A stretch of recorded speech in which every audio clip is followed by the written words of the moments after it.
All right, we are going to talk about 1984, Part 2, Chapter 8. This is a summary and analysis of everything that goes on in this chapter.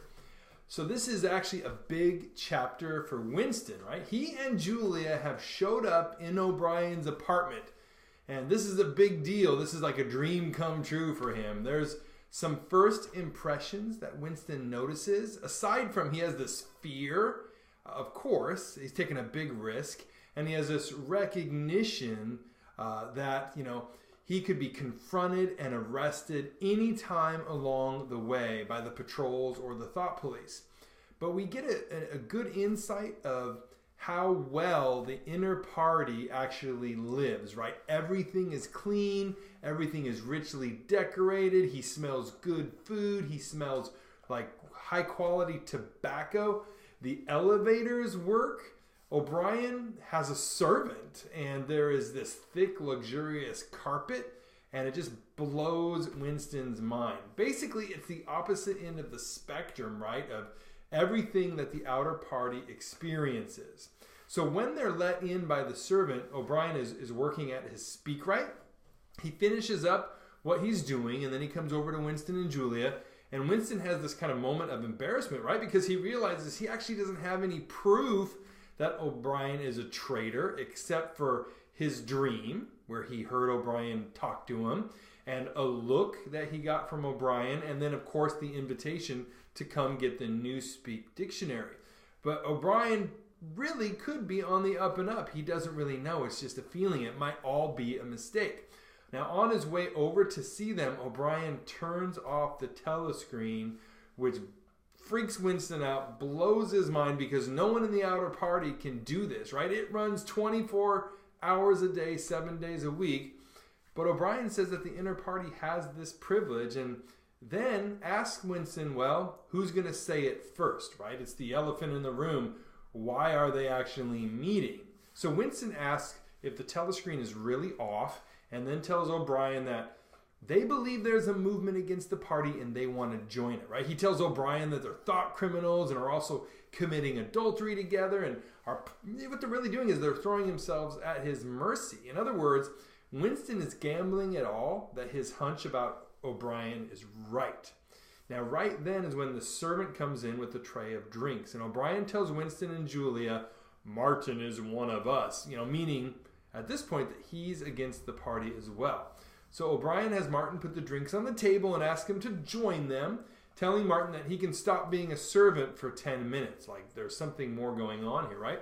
O'Brien pours them a drink, but he actually has to tell them that it's wine, that they might have read about wine in the books, so we know that this is no longer available to the outer party. He proposes a toast to Emmanuel Goldstein, their leader. Winston's actually really excited to have wine, since it was another thing from the past. If you remember, he's really fascinated with the past, but actually he's disappointed when he tastes it because, well, he thinks the strong gin that he's been drinking has deadened his taste buds. So Winston, first of all, wants to know if Goldstein is real, and he wants to know if the Brotherhood is real. O'Brien says that both are real, but he doesn't know where Goldstein is, and Winston won't ever know much about the Brotherhood except that it actually does exist. Now, after telling them that he and Julia should not go home together, and they actually shouldn't have come together, O'Brien asks, how far are you willing to go? Well, Winston says, we'll do whatever it takes, right? O'Brien starts going through this list, including, you going to be willing to die? You going to commit murder? Like, you going to throw acid in a kid's face? Are you willing to lose your identity? Like, all of this horrible stuff. And Winston's like, yes, yes, yes. Until O'Brien asks if they're fine with separating and never seeing each other. And Julia's like, no! She pipes up, freaks out a little bit. Winston thinks about the question, not really sure how he's going to answer, and then ends up saying no.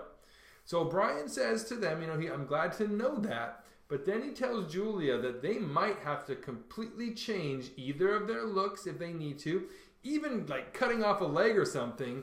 So Julia kind of agrees hesitantly, but the condition here is they don't necessarily have to part ways, right? So with that, O'Brien then busts out the good cigarettes that don't fall apart like the outer party cigarettes that we've continually read about. And then he tells Martin to memorize Julia and Winston's faces because O'Brien might not see them again, but Martin probably will. Now he adds that he's going to turn on the telescreen in 15 minutes and lets Martin go.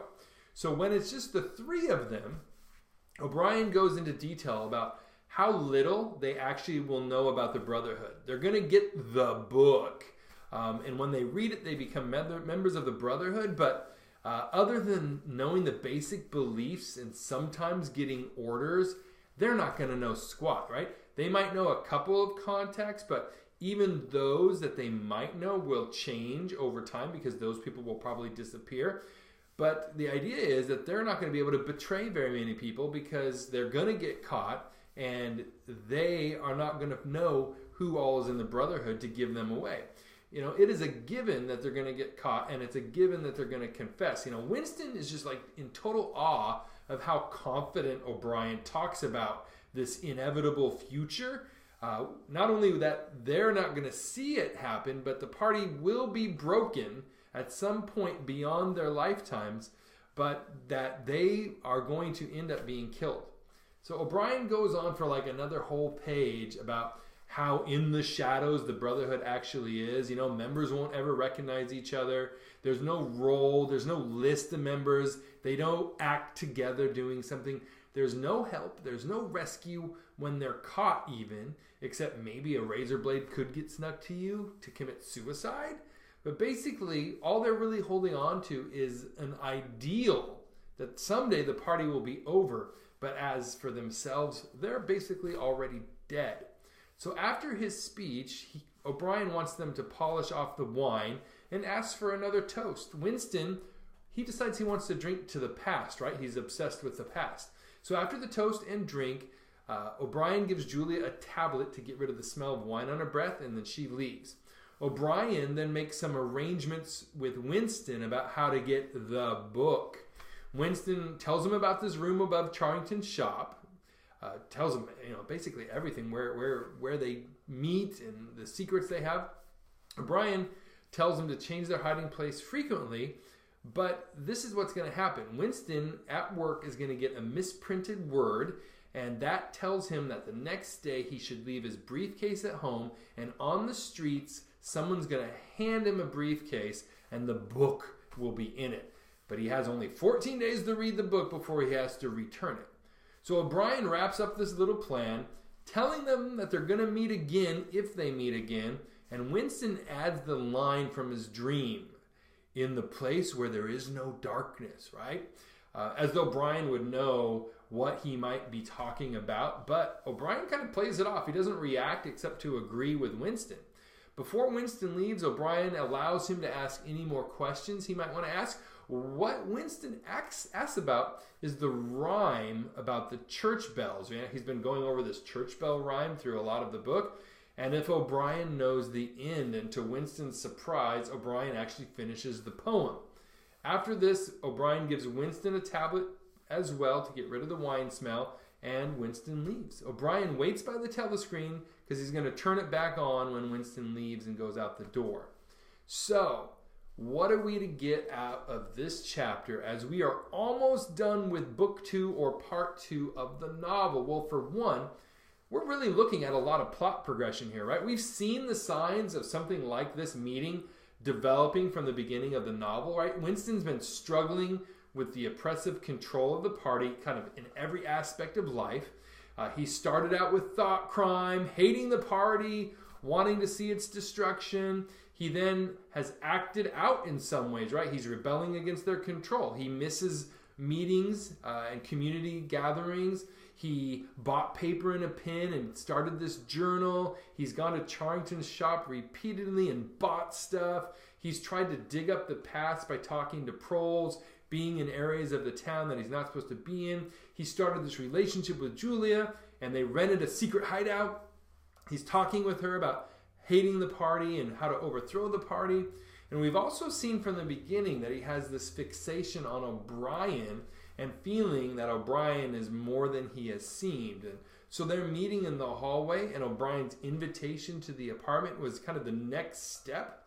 And now we see in this chapter kind of the fulfillment of Winston's hope, a real way to be active against the party and to know that his trust in O'Brien, that the brotherhood and the rebellion is real. But if you really think about it, right, Winston still knows like nothing more than when he arrived at O'Brien's, except it's all O'Brien's word. And it's even clear that Winston won't really know more about the brotherhood than what O'Brien tells him. He believes it all because he has like this kind of hero worship of O'Brien that's really just based on a hunch, right? It's the same hunch that he has about how miserable life is for him, and that really in his core he knows that this is not how life is supposed to be. Now, as readers, we know how horrible and dark life is for everyone in this society. So in that sense, we sympathize with Winston and we know life's not supposed to be that way.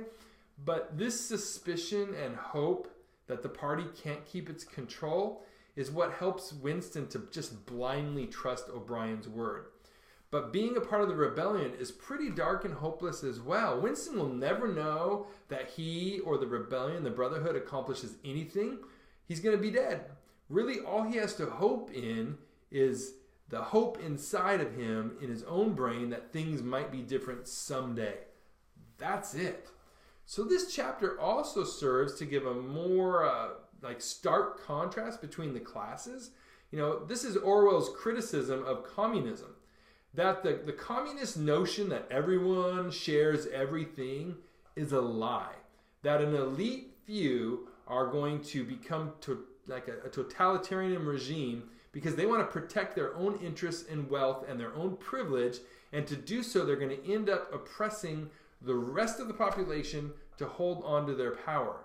If you read Animal Farm, you remember that the pigs really quickly became just like the dictatorial humans that they had rebelled against. The pigs just replaced the human masters.